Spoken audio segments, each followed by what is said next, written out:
In this guide, I will be showing you guys how to hard reset a Samsung phone in two different ways. First, how to perform a forced reboot if your screen is not working, and second, how to factory reset your phone using just the buttons on the side.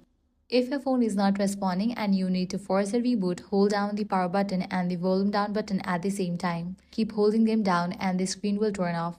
Once you see the Samsung logo, you can let go and your phone will reboot. This is a simple way to restart your phone if the screen is not functioning properly. Next, to perform factory reset, which erases all data on your phone and restores it to factory settings. First, turn off your phone by holding the power button and selecting power off. If the screen is not working, you can turn it off in the same way you did for reboot. Once the phone is powered off, turn it back on while holding both the volume down button and the power button. Keep holding both until you see the Android recovery screen. Now, to navigate the menu, use the volume down or volume up buttons. Scroll down to wipe data factory reset and select it using the power button.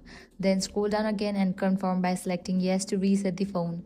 After the reset is complete, your phone will be restored to its factory settings. And that's it. If this guide was helpful, do not forget to like, share and subscribe.